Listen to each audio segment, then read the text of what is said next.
La dernière fois que j'ai partagé mon bilan et mes objectifs sur cette chaîne, c'était en 2020 et j'ai littéralement terminé dans le journal. Je te souhaite la bienvenue dans cette nouvelle vidéo de la série 10 cas par mois en pyjama dans laquelle je t'amène dans les coulisses de mon business et où ensemble on génère 10 000 € par mois en solo sans s'épuiser en partageant nos passions, notre expertise et notre expérience sur internet. Avant de commencer, si tu as envie d'en savoir plus sur le concept de la série, je te mettrai le lien vers le tout premier épisode directement sur l'écran. Et d'ailleurs, si c'est pas déjà fait, oublie pas de t'abonner pour ne pas rater les futurs épisodes. Dans cette nouvelle vidéo, je vais te révéler 3 choses. Je vais partager mes objectifs de l'année passée avec toi et on va voir ensemble ceux que j'ai réussi à réaliser et ceux qui ont été un échec. Je vais aussi te montrer mes objectifs 2025 et les projets que j'ai envie de concrétiser pour cette année et finalement mon vision board sur lequel j'ai mis vraiment ce à quoi je voulais que mon année ressemble et aussi ce que je vais mettre en place pour garder le cap. Et comme d'habitude, je partagerai avec toi des conseils et des astuces concrètes pour fixer tes objectifs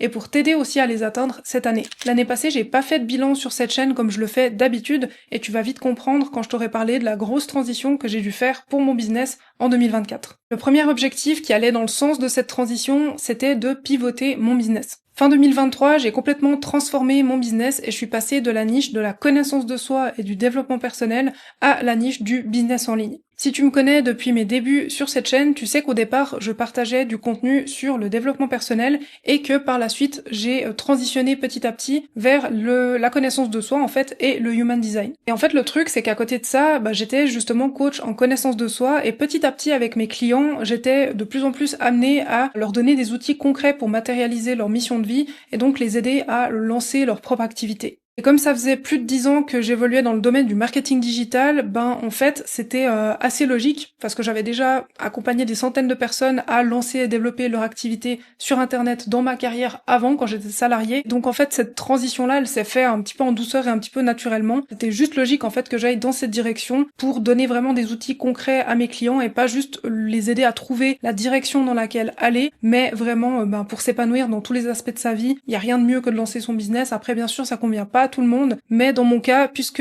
grâce à mes contenus, j'attirais des personnes qui avaient un petit peu le même état d'esprit que moi, souvent ça allait passer par lancer son activité. Du coup, je pense que tu t'en doutes, mais ça m'a demandé un énorme travail, le fait de vraiment changer comme ça l'activité et pivoter mon business. En fait, le truc, c'est que ça équivaut quasiment à tout démolir pour tout reconstruire, puisque t'as pas la même stratégie de contenu, t'as pas la même façon aussi d'aborder les différents sujets, et il y a plein de choses à recréer, tous mes programmes en ligne, en fait, toutes mes offres, toute ma communication, etc.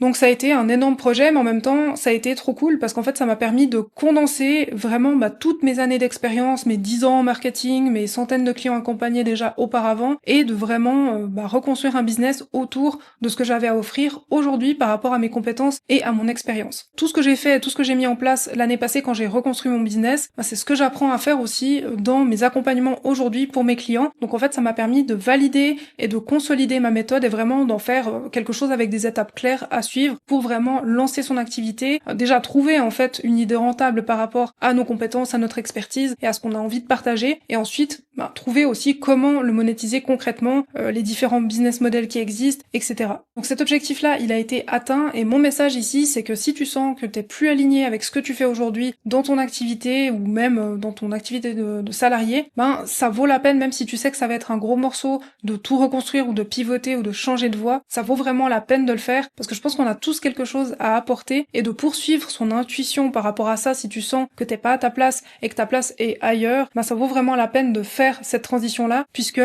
c'est comme ça que tu te sens épanoui et que tu te sens aligné tout simplement dans ta vie.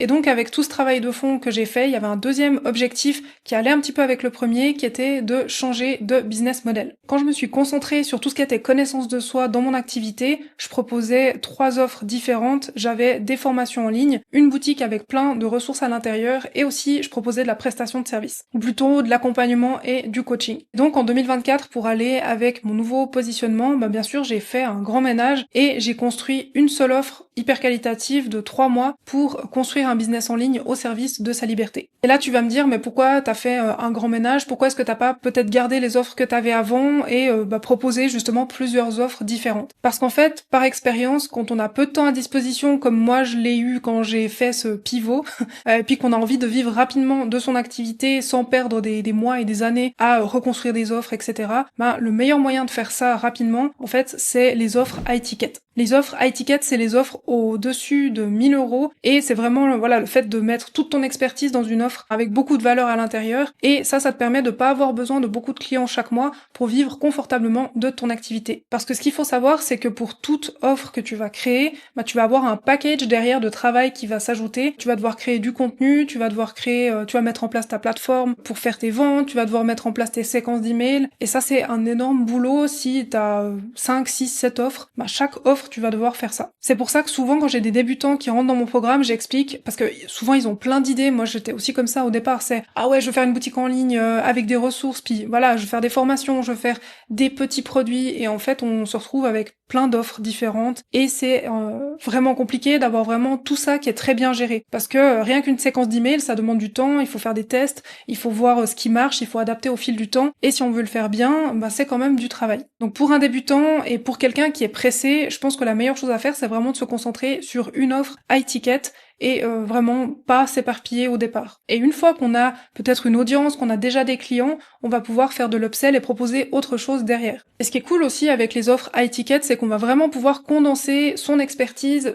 ses passions et vraiment tout ce qu'on a envie de partager dans, encore une fois, une offre ultra qualitative qui peut mêler plusieurs choses à l'intérieur. Il peut y avoir de la formation, du coaching, ça peut être aussi des ressources, ça peut être vraiment quelque chose de très très complet. Si on avait envie en fait de créer des ressources, des formations, du coaching et plein d'offres différentes, là on peut décider de tout mettre dans une offre et puis comme ça on n'est pas frustré parce qu'on a quand même pu partager tout ce qu'on voulait mais en même temps sans s'épuiser avec un format qui permet rapidement de bien gagner sa vie avec son activité. Après, ce qu'il faut comprendre, c'est que cette offre, je l'ai vraiment construite autour de mon lifestyle idéal. Moi, ce qui était important personnellement pour moi, c'était vraiment d'avoir un emploi du temps qui m'appartient, de pouvoir nouer aussi des relations profondes avec quelques personnes que je peux choisir en amont, d'où le high ticket et d'où vraiment le fait que c'est un peu plus exclusif. Et voilà, aussi d'avoir un système de vente en place qui me permet de trouver des clients sans faire de prospection, parce que moi, ça me fatigue beaucoup en fait la prospection, les gros lancements, ce genre de choses. Par contre, j'aime beaucoup nouer des liens avec les gens, mais pas avec plein de gens, vraiment plutôt des relations profondes avec quelques personnes et ce format-là en fait d'accompagnement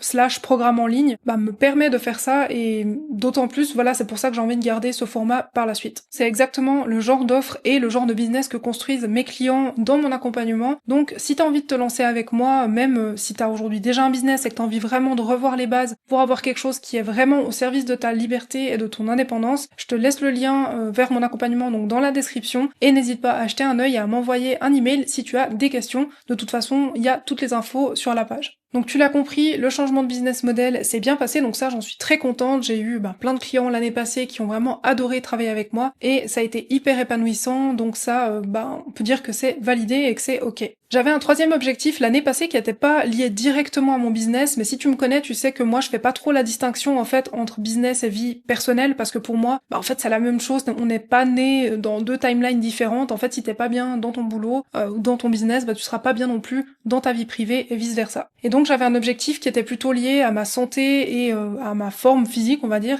c'était de perdre 15 kilos. Encore une fois, si tu me connais depuis mes tout débuts sur cette chaîne et même sur ma première chaîne en fait, tu sais qu'avant je pesais 110 kilos, aujourd'hui j'en pèse 80 et mon but ce serait de descendre à 65. Donc là j'avais déjà perdu beaucoup de poids en fait ces dernières années parce que en fait j'ai changé d'alimentation, je suis devenue végane en 2018 et ça m'a énormément aidé à perdre du poids sans faire de régime spécial, enfin je veux dire de trucs de perte de poids ou autre. C'était juste simplement en mangeant mieux, en mangeant beaucoup de légumes, beaucoup moins de viande aussi, enfin plus de viande même, et plus de produits laitiers, etc. Ça m'a vachement aidé, non seulement à perdre du poids, mais aussi, mes cheveux, ils ont vachement poussé. En fait, avant, j'avais des extensions, et maintenant, ça, c'est mes vrais cheveux.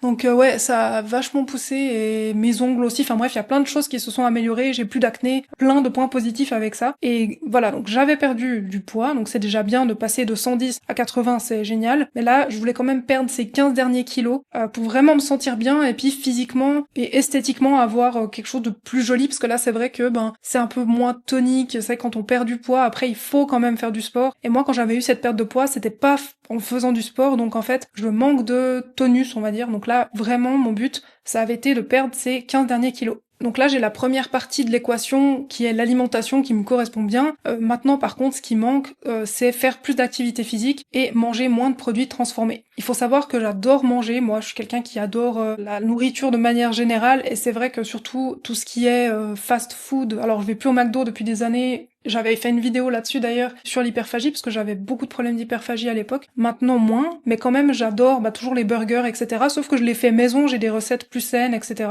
Et ça n'a rien à voir, mais quand même, de temps en temps j'aime bien les produits transformés. Et ça, je sais que si j'arrête ou si je baisse encore plus les produits transformés, ça m'aidera à perdre du poids. Et pareil, le sport, ça c'est un non négociable maintenant pour perdre ces 15 derniers kilos. Mon gros challenge, c'est que moi, quand je commence à manger des trucs un peu malsains, ou pas malsains, mais des choses un peu grasses ou sucrées, du genre des chips, surtout les chips ou tout ce qui est salé en fait pour moi et salé, enfin gras et salé, ça me fait aller vraiment sur une pente descendante où après j'en ai de plus en plus envie. Donc c'est pas évident pour moi de m'arrêter et vu que j'ai un TDAH, j'ai cru comprendre que c'était assez commun en fait chez les gens qui ont un TDAH d'avoir une sorte de personnalité addictive où en fait typiquement l'alcool ou la fumée ou je sais pas la malbouffe, on a beaucoup plus de peine en fait à dire stop et en tout cas moi je ressens ça pour moi et c'est pour ça que l'alcool j'essaie de pas trop en toucher, la fumée je fume plus depuis des années déjà et voilà j'essaie de me détacher en fait de tous ces trucs là qui sont nocifs et pour la malbouffe c'est pareil, le but ce serait de trouver un meilleur équilibre mais je me rends compte que moins j'en mange, mieux je me porte et plus c'est facile pour moi de ne pas en manger en fait. Le truc, c'est que l'année passée, avec tout ce que j'ai fait comme travail de fond, j'ai fait l'erreur de mettre ma santé un petit peu au deuxième plan. Donc j'ai vraiment pas très bien mangé, on va dire. Je mangeais des trucs faciles à faire, vite fait. D'un côté, j'ai quand même pris des bonnes habitudes aussi. Enfin, c'était un petit peu, j'oscillais entre des semaines où je mangeais bien, où je faisais bien, et des semaines où je mangeais vraiment pas bien.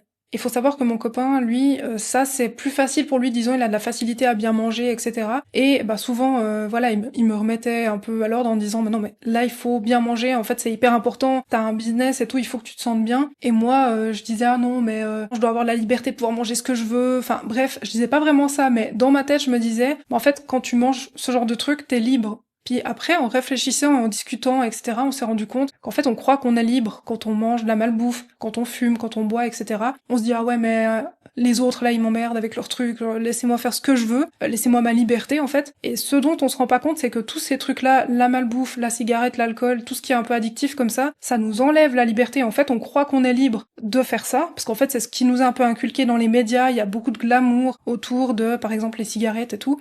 C'est toujours un peu les stars qui fument et tout, machin. Quand on réfléchit, on se rend compte que c'est pas du tout la liberté en fait de faire ça, on est coincé en fait là-dedans. Et c'est pareil pour la malbouffe, en fait on se dit ah ouais mais laisse-moi manger ce que je veux. En fait tu manges pas ce que tu veux, tu crois que tu manges ce que tu veux, mais t'es bombardé de publicité. Le goût de ces trucs-là, c'est fait aussi pour te donner envie d'en remanger. Donc mon message aussi, si tu regardes cette vidéo et que t'as le même problème que moi, et que je me mets aussi pour moi ce message, c'est vraiment, on n'est pas libre en fait quand on est esclave d'une nourriture ou d'un truc qu'on n'a pas envie d'avoir en réalité et qui nous fait du mal à la santé tout simplement. Donc moi, je me suis vraiment mis ça dans la tête et cette année, j'ai envie d'avoir du recul par rapport à ça et de plus me laisser avoir par ce genre de messages, ce genre d'idées. Donc tu l'auras compris, la perte de poids, c'est clairement passé au second plan et c'est quelque chose dont je suis pas très contente et que je veux vraiment remettre un peu au centre pour 2025. Par rapport à mes objectifs pour 2025, cette année, j'ai décidé de me concentrer non pas sur les résultats, mais plutôt ce que je dois mettre en place pour arriver à ces résultats. Pour te donner un exemple concret, si t'as envie l'année prochaine d'avoir, je sais pas, un chiffre d'affaires de 100 000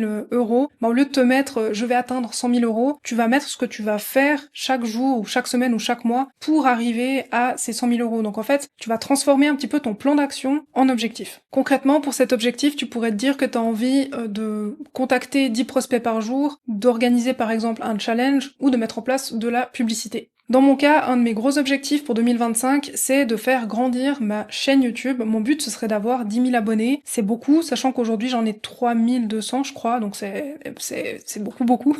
Mais quitte à se mettre des objectifs, autant se mettre des objectifs ambitieux. Par contre, je vais pas m'attacher à ce chiffre des 10 000 abonnés. Ce à quoi je vais m'attacher, c'est de me dire que je vais publier au minimum une vidéo par semaine sur ma chaîne. Concrètement, je peux pas être sûre que j'atteindrai les 10 000 abonnés, mais par contre, je peux être sûre que je trouverai du temps dans mon calendrier ou que je prendrai le temps de filmer, monter et publier une vidéo par semaine. Mon deuxième objectif pour l'année prochaine, ce serait d'avoir au minimum 10 nouveaux clients par mois. Et là, c'est pareil, je peux pas être sûre d'atteindre cet objectif. Par contre, je sais que je peux envoyer une newsletter par semaine et je sais que les newsletters, c'est un des moyens les plus fiables aujourd'hui de vendre ses offres et de réussir à convertir son audience. Et donc, mon troisième objectif, c'est celui que j'ai malheureusement pas atteint l'année passée, qui est vraiment de perdre ces fameux 15 kilos. Et là, pareil, je sais pas si ce sera pile 15 kilos que je vais perdre. Par contre, ce que je sais, c'est que je vais faire du sport au minimum 3 fois par semaine et vraiment trouver du temps et mettre ce temps en place dans mon agenda pour faire du sport et pour essayer de perdre les derniers kilos qui me restent. Chaque année ou presque, je prépare un vision board pour visualiser un petit peu la vibe que je veux pour l'année à venir,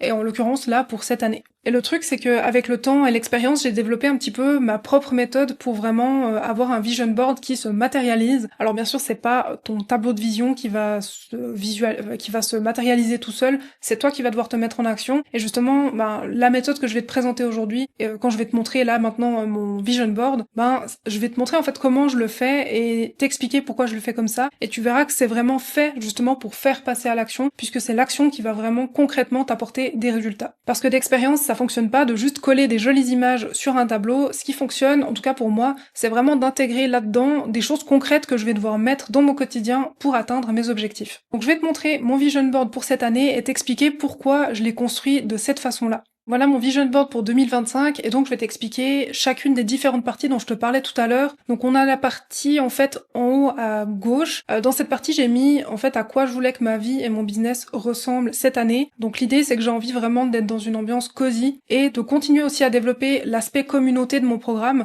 C'est pour ça que en fait ici en fait j'ai une communauté sur Discord avec mon programme et pour moi j'aime beaucoup en fait quand on fait nos community calls. Je peux faire du coaching de groupe, je peux directement donner des clés hyper précieuses aux gens pour qu'ils puissent vraiment lancer et développer leur business, directement répondre à leurs questions et c'est là aussi qu'ils se rendent compte que on n'est pas là pour vendre du rêve, c'est vraiment on apprend des compétences concrètes qui nous permettent de monétiser notre expertise, nos compétences, nos passions, etc. Et c'est avec ce genre en fait d'échange que j'ai avec eux qui peuvent voir en fait cette différence de qualité qu'on a peut-être chez des coachs business qui te vendent vraiment plutôt le lifestyle à la Dubai style, j'appelle ça. Et là c'est ça la différence en fait, c'est vraiment de pouvoir avoir quelqu'un qui fait ça depuis des années vraiment et qui peut répondre en direct aux questions. Et moi c'est hyper épanouissant pour moi d'avoir ces moments-là que je passe avec ma communauté et où je peux concrètement les aider à avancer avec leurs projets. J'ai quand même mis aussi ici, bien sûr, la partie avec YouTube. Donc le but, ce serait, comme je t'ai dit, d'avoir 10 000 abonnés cette année. C'est très ambitieux, mais on va voir. L'idée, c'est plutôt, comme je t'ai dit, de poster des vidéos chaque semaine. Et c'est pour ça que tu peux voir ici, sur la partie plus bas, en fait, j'ai mis une sorte de plan d'action. C'est ce que je te disais avant par rapport à mes objectifs. Là, j'ai noté vraiment ce que je vais devoir faire. Donc une vidéo YouTube par semaine, un email par semaine. J'ai aussi noté pour les contenus courts ce que je voulais faire. Et le sport, j'ai mis 5 fois par semaine. Je sais plus si je t'ai dit 3 ou 5 avant, mais je pense que dans l'idée, je vais me mettre un minimum de 3. Et si je peux faire 5, c'est encore mieux. Ce que j'ai fait aussi sur cette partie de gauche, c'est de mettre le chiffre d'affaires que j'ai envie d'avoir. Donc bien sûr, c'est un truc photoshopé, mais c'est pour te donner une idée de ce que tu peux mettre aussi sur ton vision board si t'as des idées de chiffres que tu veux atteindre ou de choses comme ça. Moi, je fais en fait des Photoshop entre guillemets ou des montages photos où je mets le chiffre dessus. Et je trouve que comme ça nous permet de nous familiariser avec l'objectif et de nous familiariser en se disant, en fait, ce chiffre que tu vois là, c'est pas un rêve, c'est quelque chose qui existe déjà. Donc vraiment dans cette première partie sur la gauche, voilà ce qu'on a, c'est à quoi on veut concrètement que notre vie ou notre business ressemble. D'ailleurs, par rapport aux revenus que tu vois sur la gauche, c'est pour ça aussi que la série s'appelle 10 cas par mois en pyjama, c'est parce que l'idée c'est que je puisse t'emmener vraiment avec moi vers cet objectif, avec cette série de vidéos où je te partage un peu les coulisses, mes opinions, mon expérience, mes leçons, ce qui marche pas, etc. Et le but c'est vraiment d'atteindre un joli chiffre d'affaires comme celui-là, mais en restant solo dans mon activité, donc sans engager de personnes externes, ou peut-être juste peut-être des freelances ou vraiment quelqu'un pour m'épauler s'il y a besoin, mais pas en devant engager d'autres coachs dans mon programme ou en devant engager des setters, des closers. Je sais pas si tu connais bien ces termes, mais en gros c'est des gens qui s'occupent de faire vraiment la vente de mon programme. Et moi c'est pas trop ma philosophie. Moi j'aime bien faire les appels de vente directement avec les gens. Plutôt moi j'appelle ça les appels de sélection justement parce qu'en fait on discute du projet de la personne, on regarde concrètement ce qu'elle veut mettre en place et si le programme lui correspond ou pas et si elle aussi correspond par rapport à son profil aux personnes que j'ai moi aussi envie d'accompagner dans le programme. À l'avenir, je suis pas sûre qu'il y aura toujours ces appels de sélection, c'est quelque chose que je suis en train de tester. Moi, en fait, mon problème, si tu veux, c'est que j'ai envie que les gens puissent être aussi indépendants et puissent se lancer sans que moi, je doive leur ouvrir la porte. Mais d'un autre côté, ça me permet de sélectionner les gens, donc je suis un peu entre deux, en train de réfléchir à comment je vais faire. Est-ce que je vais faire que les gens puissent vraiment entrer quand ils veulent, mais qu'il y a de toute façon une limite, en fait, au nombre de personnes que je peux accueillir chaque mois, ou bien si je continue à faire ces appels de sélection. Je pense que je te tiendrai au courant sur ça, de toute façon, dans les prochains mois. Dans la partie en haut à droite, j'ai mis ce que j'allais devoir faire concrètement pour atteindre mes objectifs. Donc on peut voir justement mes routines et quelques images aussi qui illustrent ce que je vais faire dans mon quotidien. Bien sûr, il y a quelques images qui débordent un petit peu sur la partie gauche, sur la partie droite, sur la partie du bas, mais dans l'idée, il y a vraiment ces différentes régions dans le vision board où sur la gauche, t'as une partie, sur la droite une autre, et sur le bas, la troisième partie qu'on va voir ensemble juste après. Donc bien sûr, dans la partie de droite, j'ai aussi intégré tout ce qui était mon objectif de santé, perte de poids, de vraiment me dire que la santé c'est la véritable richesse, de faire les courses, d'acheter vraiment des choses saines, des choses qui sont fraîches, de la nourriture fraîche, non transformée, faire de la création de contenu au quotidien, et je me suis aussi mis un weekly plan, donc un espèce de planning de la semaine avec ce que j'ai envie de faire chaque jour dans mon business pour le développer et aussi simplement dans mon quotidien. Si on veut que ça marche, bien sûr il faut avoir une certaine routine. C'est pour ça que j'ai mis quand même une sorte de planning sur la droite de ce à quoi je voudrais que mes journées ressemblent.